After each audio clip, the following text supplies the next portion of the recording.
Let's go on, guys.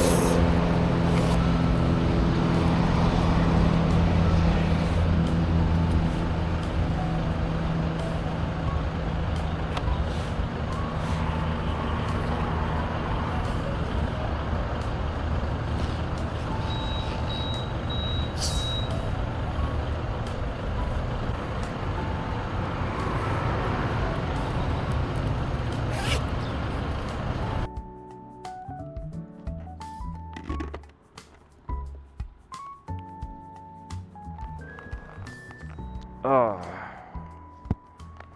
yo, good morning. Good morning sa inyo guys.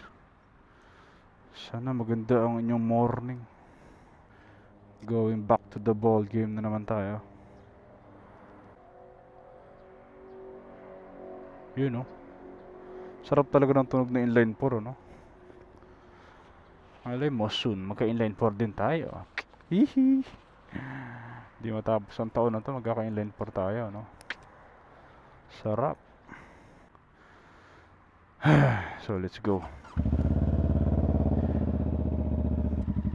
Samahan niyo ulit ako sa aking lakad. Woohoo! Ganda na naman ng weather natin ngayon guys. Pero yan kumukulimlim oh. Makita niyo ba yung nagbabadyang dilim na yan? Lampasan natin tong medyo madilim na to.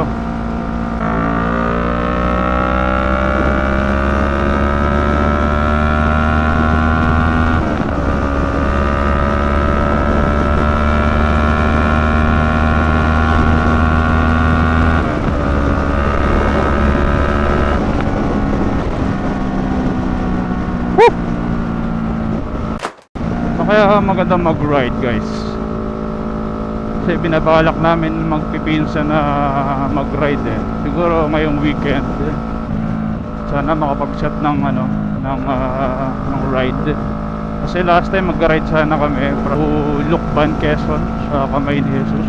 Kung alam niyo yun guys, yung malaking Jesus. Pupunta sana kami doon kaso nagkabiglang emergency ako, so nag-cancel ako. Nag-cancel na rin sila. Mas maganda daw nga naman ng sama-sama. So saan kaya maganda mag-ride? Suggest kayo guys. Comment down below. Iyo naman. Kalupet. Nung unang vlog ko, di ako nakapag-outro no?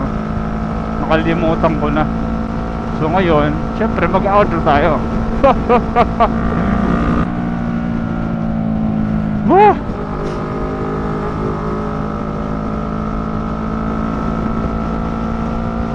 Pag sa kotse parang 100, ramdam mo na yung bilis pero sa motor ba't ganon? Takbo ka ng 100 parang ang bagal pa. Parang yung pinaka normal na takbuhan is 130, 120 ganon. Makatakot minsan sumagad dito matsyempohan ka ng namamaril. Ibang pitik yung makapunta sa'yo ticket. Kahit sa Skyway may nanguhuli dun lalo sa stage 3, strict sila doon. Kailangan 60 lang yung takbo mo, 80 lang. Dito parang tsempuhan lang yung mga nanguhuli. Pero meron pa din. Kaya maintain safe speed. Maintain mo lang ang safe speed. Diyan madalas diyan yan. So may posting yan. May madalas na mo pesto. Dito sa sa expressway, parang bihira yung kamote dito May mga instances na minsan hindi sila nag-signal. Kakanan na lang, kakaliwa na lang. Pero karamihan naman disiplinado naman yung mga dito. Walang nangangamote na lusot-lusot, wala. Kasi mahirap kailangan mag side mirror ka muna. Bigla kang kakanan, may sasakyan pala. Yun ang advantage ng sa motor na may maingay. Hindi naman maingay, merong malakas na exhaust kasi maririnig ka gaya nitong NK, napakahina nito nung stock niya. Sobrang hina kasi hindi ka talaga maririnig high speed, hindi ka maririnig. So isa rin sa dahilan kung bakit ako nagpalit ng pipe is para marinig ako sa daan. Siyempre Yung pangalawang dahilan, syempre para pumugi naman yung motor. Hindi, gusto ko lang talaga magpaingay. Ang pipe ko pala ay R11 Villain from 01 Moto. In-order ko lang siya online, tapos pinakabit ko na lang sa amin. Pero bala ko rin magpapalit ng mid-link na pipe. Dating binila ko resonator, sa Shopee ko lang din nabili. Namit ko siya siguro mga 2 weeks lang kasi parang bitin yung lakas ng pipe niya.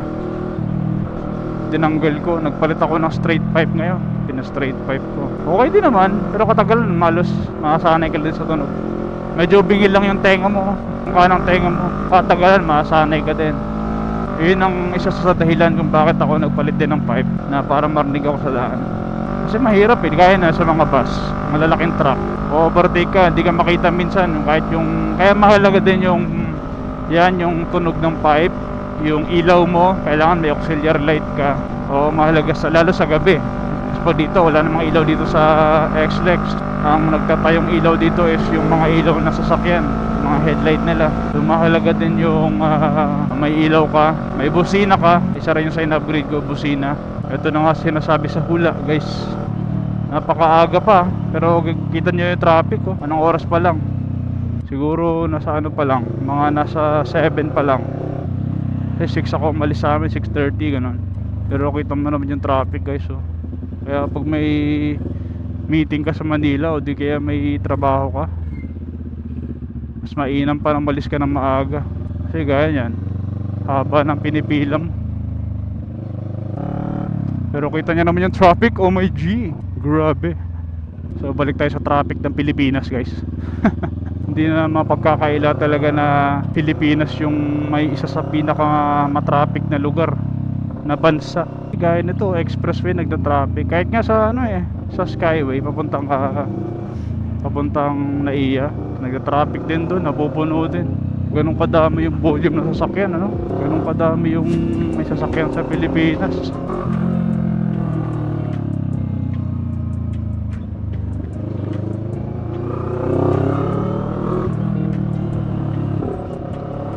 Sa mga advantage pa nagbumotor ka is ito, makakalusot ka, hindi ka ganun ka may stuck sa traffic. Kailangan naman medyo mabagal lang ang iyong lusutan, pero at least hindi ka matetenga sa traffic. Hindi gaya ng car, kailangan talaga pumila niyan. Pero mo 1, 2, 3 lanes na to, traffic pa din. Kaya siguro dinagdagan nila ng pang-apat na linya. Pero sa ganito kadami sasakyan, naman ko lang, baka mag-traffic pa din. Kaya kung napapanood mo to, ito na ang sign para bumili ka ng big bike. O diba, kung nakamotor ka, halos ganun ka lang. Ito na, may ride na kami dun sa club namin. Kasi bihira kasi mag-ride yun. Siguro kasi dahil busy sila sa mga kanya-kanya nilang lakad o sa ganap sa buhay. Siyempre hindi naman lahat may free time. Pero masarap din mag-ride minsan, yung mga breakfast ride yun. Nakakamiss medyo matagal-tagal na rin akong walang breakfast ride. Sana may makilala pa din akong mga kalab ng NK or ibang 400cc na bike na pwede ako, diba? Maganda rin kasi yung ganun yung nakikihalubilo ka sa kapwa mo rider. Marami kang matututunan marami kang pwedeng makita, marami kang pwedeng makitang bago. Akala mo sa bike mo sobrang ang lupit na ng bike ko, napakaganda, maraming upgrade. Pero pag nagpunta ka sa tambay ride, may makikita ka doon na mas maganda pa. Yun ang kagandahan doon. Kasi syempre kuha din ng idea, advices. Isa sa mga advantage mong may club ka, gaya example, wag naman sana masiraan ka sa daan, may makakontak ka. Lalo pag malaki yung car club nyo, yung car club tuloy, may makakontak ka na mga taga-ibang lugar, sino yung malapit, may magre-rescue sa'yo. Pangalawa, syempre yung idea na pinapasa ng iba na ina-apply mo din sa sarili mo, sa motor mo. May mga nararamdaman kang something sa motor mo, di ba? Post ka lang sa group, tanong ka. Marami sasagot sa'yo Maraming magko-comment para hindi ganito gawin mo, ganyan. Pag may mga pyesa kang gustong bilhin, may mga gusto kong i-upgrade, saan ba maganda bumili nito? Sa yun, sa mga magagandang dahilan. Siyempre yung pakikisama, maganda rin yun. Pag mag-group ride kayo, saya kaya mag-group ride, yung madami kayo, nakikita mo na sabay-sabay kayo, enjoy eh. Dapat chillax ride lang pa rin, safe speed.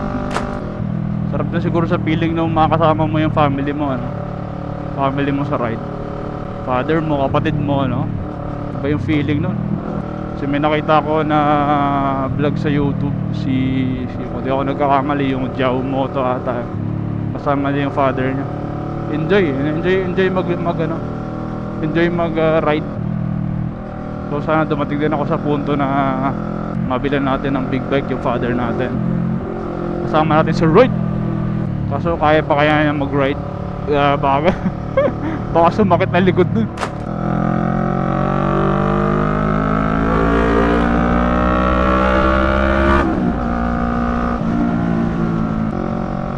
Next time pag-usapan natin sa next vlog ko na lang yung mga naging upgrade ko dito sa bike ko. Ano bang nagbago? Kasi ito bago na yung kulay niya eh. Napapansin nyo medyo dark blue na siya, iba dun sa stock color niya na medyo light blue. So sa next vlog ko na yun pag-uusapan, para naman may content tayo. Baka maubos na tayo ng content, pre.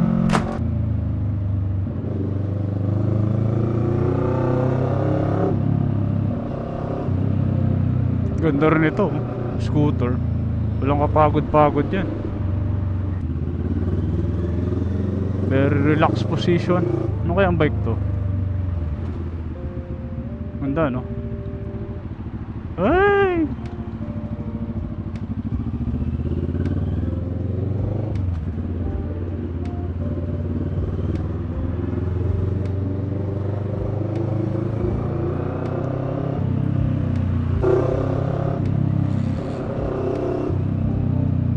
Ay! Kasya ba ako? Kasya.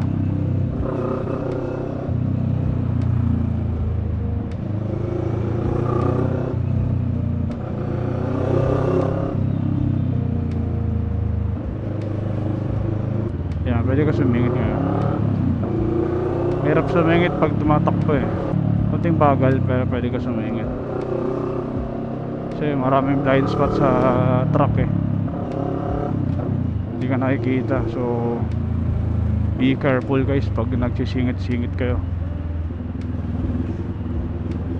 Kailangan medyo dahan ka lang din sa may bike pala sa likod ko. Sa pagsisingit kailangan gamay mo yung bike. Siyempre yung every situation.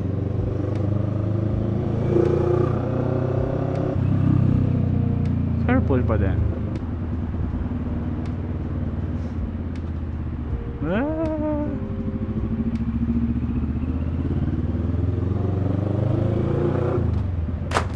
Magiging pipino kayo dyan. Pero pag maganyan open, pwede na. Singit kayo.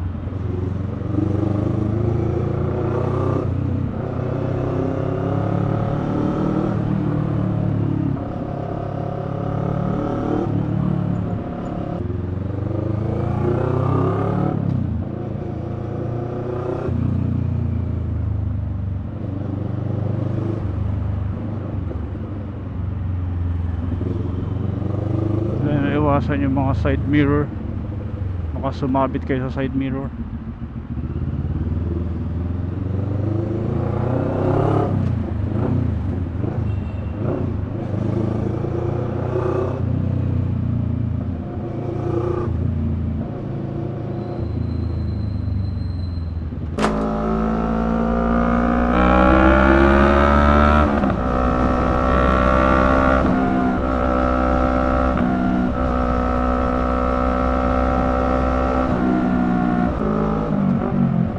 Nag-overspeed ka, may hahabol sa'yo patrol. Hindi mo rin basta matatakasan yung patrol dito eh. Mga patrol naka BMW eh.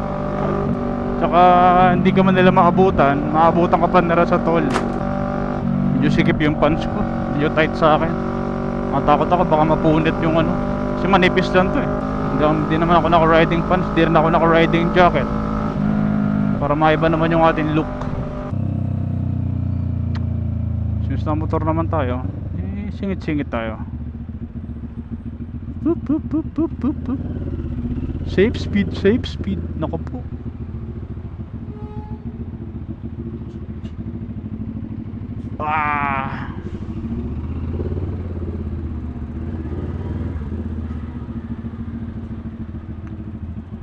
Yan na. Gusto mo sa baba, di ba? Nadali ka ng baba ngayon, traffic. Yan, sukat pa. Hop, opening. Hop, close again. Scary. Gusto mo magsukat, yan, sukat ka tuloy. Sinukat ang pasensya mo dito, pre. Pag sa gantong traffic guys, iwasan nyo uminit ang ulo. Naku, kailangan relax lang. Maintain the safe speed and relax. Naku po si ate, pwede ba tumawid dyan? Wala bang tawidan dun ah? Ay, Barbie.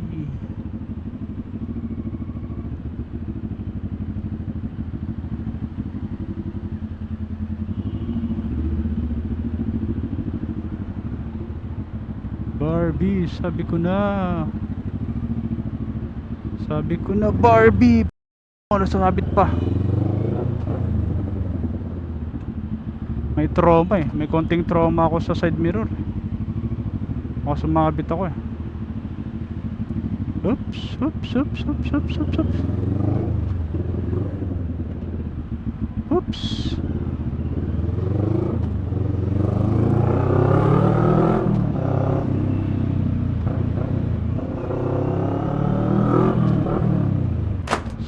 Isopagos.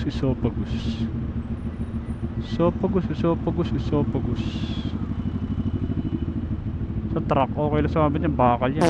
Sa sasakyan, huwag ka sumabit, pre. Uhoy, 350.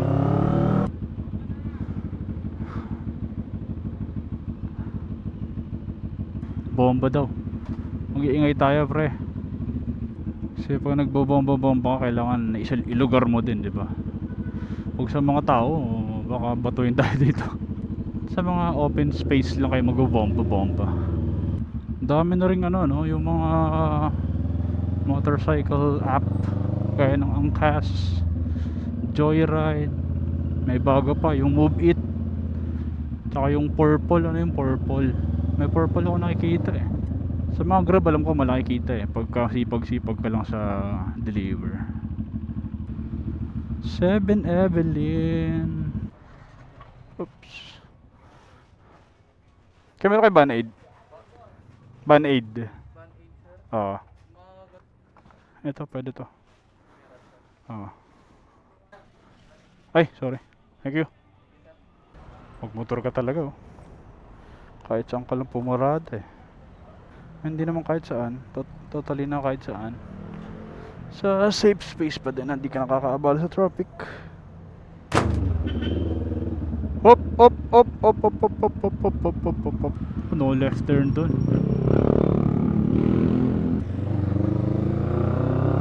Iikot ako, pre. U-turn ako dito sa gitna. Yun, U-turn slot sa kabila. Ay, ang init.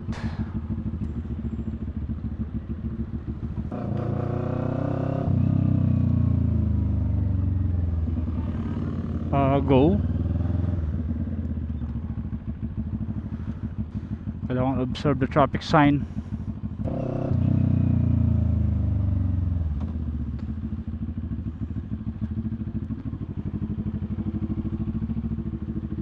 Jogging sa tatay ah. VOC. Ito na ba yun? Hindi ko alam. Wala na. Ay, mali. Ito nga, police station to eh. Bobo ka ba? Mali pre. Sa kabila ako dadaan dapat, hindi dito. Pwede, may araw eh. Boss, pwede ka maliwa dyan? Thank you. Garang gulong na, laki oh. Haha. Hop. Luneta. Woo. Da da da da da da. Excuse me po. Gas station, ito na ba yun? Ito na ata.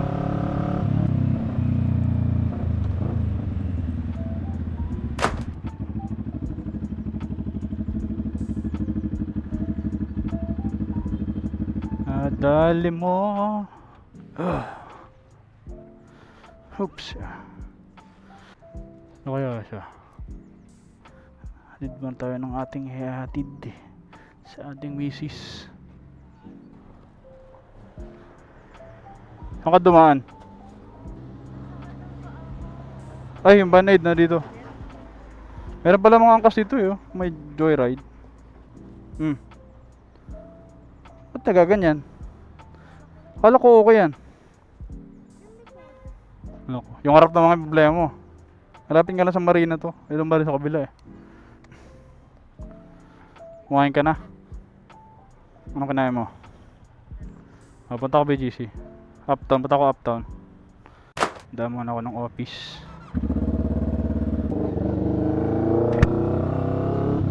It's so hot here in the Philippines. Bagay yung ganong scooter ano, may top box sa likod. Sa mga ganong bagay tsaka sa cruising. Pero sa naked bike, ewan ko, parang di siya umaakmak. Parang di siya bumabagay. Mga sports touring bike siguro, pwede. Pero may minsan NK ginagawa nilang ano, parang sports touring din. Nilagyan nila ng top box, gano'n. Parang ewan ko, parang di ko feel. Parang bigat masyado. Kasi sa totoo lang, di naman ganun kalakas yung hatak ng NK. Tamang relax lang. Lalagyan na pa siya ng toolbox. Siguro depende na rin sa preference mo kung ano ang mas gusto mo sa buhay. Kung marami kang dalang gamit yung, kasi mas syempre mas maganda naman talaga may box sa likod. Okay, gaya ko, tamad ako magdala ng bag. Nagdadala akong bag talaga pag kailangan. Sila, dala ko lang belt bag.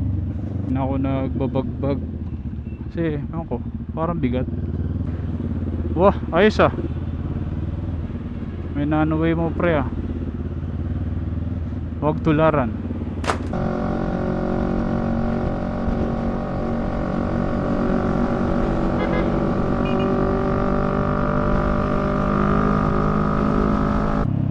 Sana naman tayo.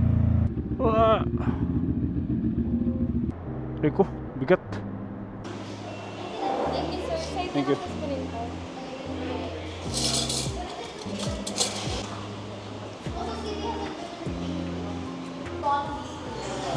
Pagod ako. Kain guys.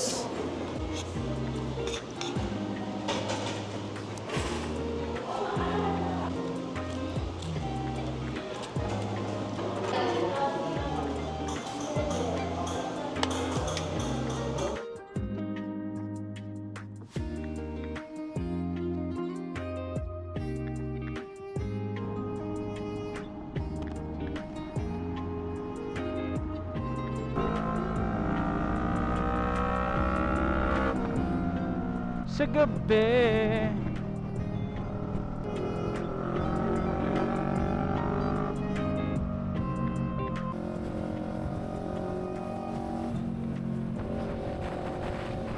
at sa mga umabot dito, maraming salamat sa panonood. Like, share, comment, and subscribe. Once again, this is Gray. See you in my next vlog guys. Gray out. Peace.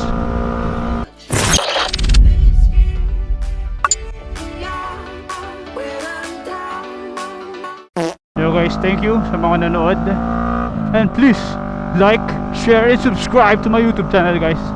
Marami na tayo, mga 14. So yeah guys, once again I'm Gray, thank you sa panonood. Mga umabot dito, maraming salamat. Mag-comment kayo guys kung taga saan kayo. Guys, do comment para malaman ko naman kung saan nakarating ang video ko. Pangit. So yeah guys, hanggang dito na lang. Hanggang sa muli. Hanggang sa muli guys. See you in my next vlog guys. See you in my next vlog. Once again, I'm Cray. And Cray out. Peace.